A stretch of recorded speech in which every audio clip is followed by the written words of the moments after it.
What's the deal? Big boss hog. Let me start over, my bad. I'm too animated.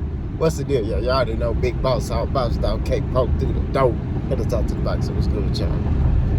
Boy, having a good day, man. I'm on my way to the gym. It's hot. Yesterday, I boxed. My shoulder, yesterday felt good. But it was 108. So in my garage, I call my garage the hog pen. That's where a lot of me and my fighters train at. It probably was like 120, 125. I ain't gonna lie to you. It was hot than a mud, bro. Like, that was a different level of heat. I was in there yesterday like, good God almighty. But hey, it is what it is. We train to be different. You know what I mean? We train to be animals. That's what it is. So, I got through it. You know what I'm saying? I got through it. I think I did like 50 rounds yesterday. So, it was good. 10 seconds rest in between rounds. It was definitely rough. I train like that, though, for a reason, though. Because, when you're in a real fight, it's easy. It's easy. It also teaches you how to fight, how to think while you're tired. Because when you get tired, your brain shut off and technique go out the window. So I do my stuff like that to think, and be able to still keep my technique. But anyway, we can't ignore the facts. Part 2. We can't ignore them. Let's talk about it. Bud buddies in my comment section crying. I got channels, bro, that got more viewers than me. I got channels I don't even watch. I don't even know who they are. Come in my comment section, my videos crying. I don't even know who they are. You know what I'm saying? They in my comment section. Oh, you hating on Bud. You still hating on Bud. Like I said before, and this is the last time I'm going to say this. Ain't nobody hating on Bud. The facts are the facts. If you don't want to oblige to the facts, that's how you live your life. I don't live my life by no lies. I live my life by facts. And that's what it is. I don't be around here, living in fantasy world. We stick to the facts. Like I said before, the facts are the facts. He beat Spence. He did. That's the best fighter he done beat in his career was Spence. He finally beat an elite fighter. He's never beat anybody elite before. Right? Never. You know what I mean? All the names he got asterisks by him. Because you can make the argument and say that they weren't the best of the best. Right? They weren't the best at that time when Terrence Crawford fought him. That's real talk. But I want to shed light on something because they still talking about that people were running from him. Who? Who was running from him? So let's go down memory lane. Terrence Crawford was with Top Rank. His contract ran out. You know where the smoke is at. You feel like, oh, they blackballing me. You know where the smoke is at. Why not align yourself to get those fights? No, he resigns with Top Rank. Because he was complacent. He was comfortable over there. Now this nigga on interviews saying basically what I'm saying. You know what I'm saying? About his career previously. I keep telling y'all niggas, man, y'all be advocating for this nigga and he say the opposite. He make y'all look stupid.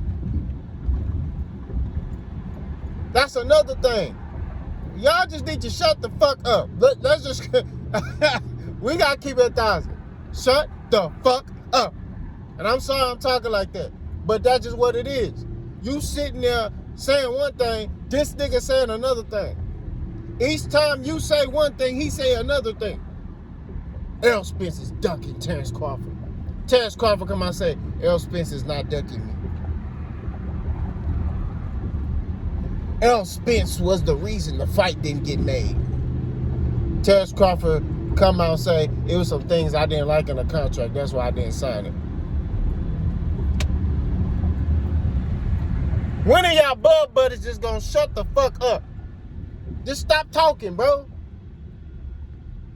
Like, you got to keep it saying. Y'all niggas come out here. The only thing you can hang your hat on is that he beat up Spence. He did that. But everything else, you can't talk shit about none of that shit. You can't bring up resumes because his resume is trash. You can't say, oh, he was the boogeyman because, nigga, he had opportunity to align himself to get them fights and he didn't do it. He re-signed with Top Rank.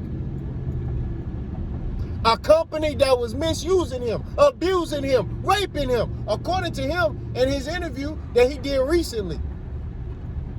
Wasn't promoting him right and everything. So what are we talking about? We can't ignore the facts. I'm cooking today.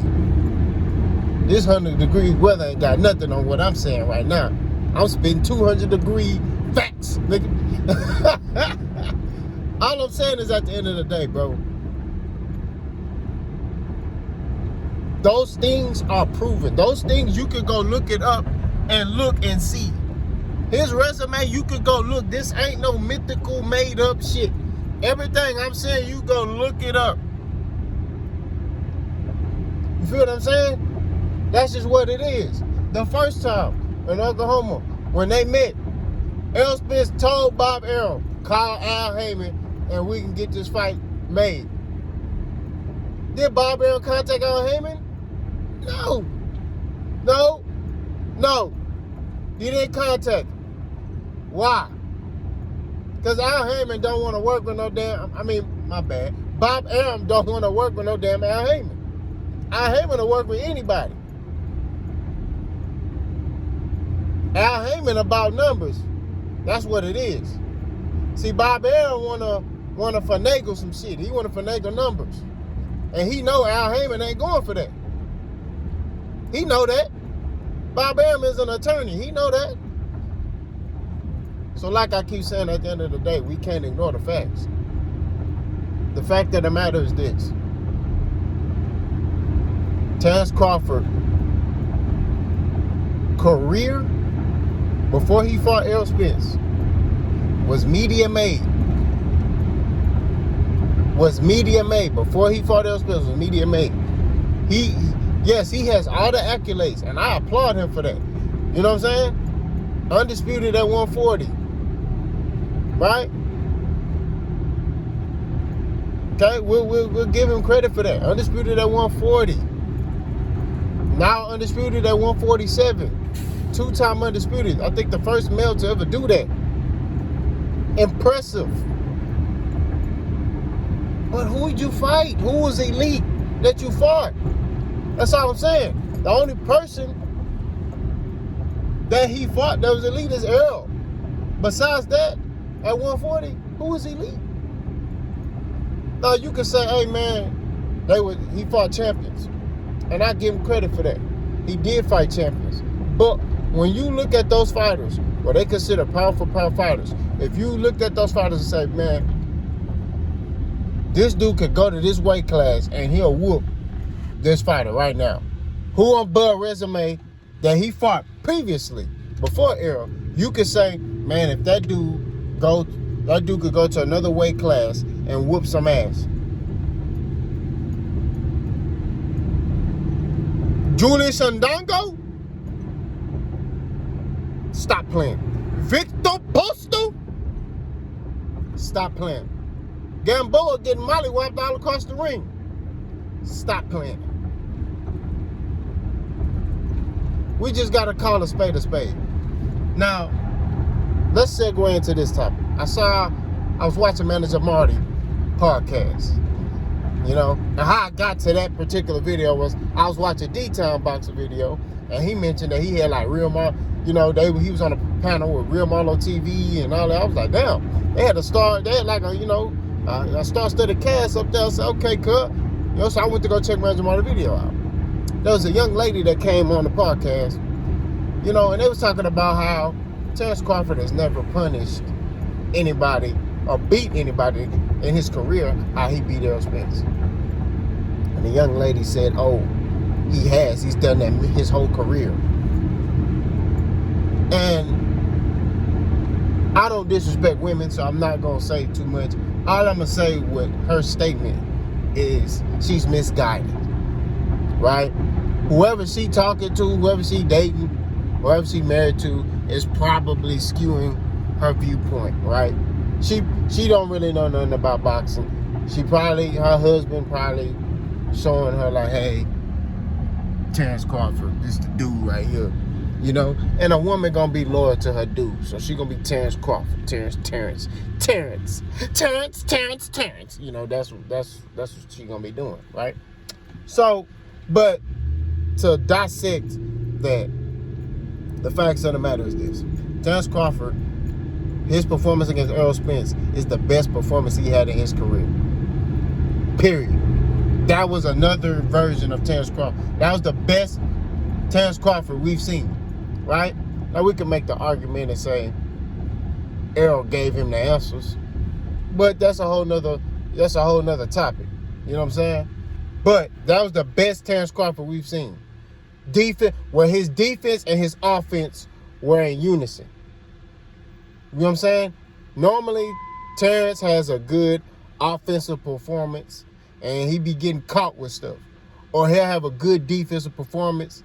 You know what I'm saying? But still, you know, get knocked out because he's short. You know? But he had both things going. Good defense, good offense that night. Give him his respect, right? But he's never did that before in his career. Never. He's fought less competition and be getting pieced up. And that's the main reason why a lot of us was picking Errol Spence to beat Terrence Crawford, is because he was fighting low-level competition and getting touched up. Right? Nobody expected him to put it together like that. I'm not gonna lie to you, I didn't. I said, man, I felt like, man, he gonna be a real defensive fighter or a real offensive fighter. I said, but me knowing him, his mentality, he gonna try to go toe-to-toe with Errol Spence. And he didn't try to go toe-to-toe with Errol Spence. What he did is he boxed, he used a lot of movement, he threw in between Errol Spence shots, he countered Errol. You know what I mean? He did those things that he needed to do, and he did not fight off emotion. You know what I'm saying? We give him his credit. You know what I mean? So like I keep saying, but at the end of the day, he's never beat anybody like that in his career. Even a low-level competition that he fought in his career, he's never did that before. You feel what I'm saying? That never was, you know what I mean? Now, do I think he can replicate that? I don't think so. That was a perfect night for Terrence Crawford. Everything went perfect for him. Not too many times in that ring, things gonna go perfect. You know what I mean? Those are the facts. People who done fought before know this. Everything, you competed in sports, period. Okay? People know that everything, you may have them days where everything just perfect. You know what I'm saying? You know, you gonna have them days where everything just going right for you. You like, damn. You know? But then you gonna have them days where you gonna have to really work, really think, really analyze, and that's what's gonna happen in this next fight at 154 against Errol Spence. So a lot of y'all think that it's over for Errol Spence, and I'm gonna make a separate video talking about this. I'm telling you right now, Errol Spence's career ain't over. Even after he fight Terrence Crawford, and let's just say he loses Terrence Crawford again, it still ain't over for him. He still can go 54 and fight all the top fights. But I tell you one thing, Terrence Crawford take his ass up to 168 and fight Canelo, that's going to be the end of his career. I'm telling you that right now, he's getting smart. But y'all let me know what y'all think. We can't ignore the facts. Boss gone.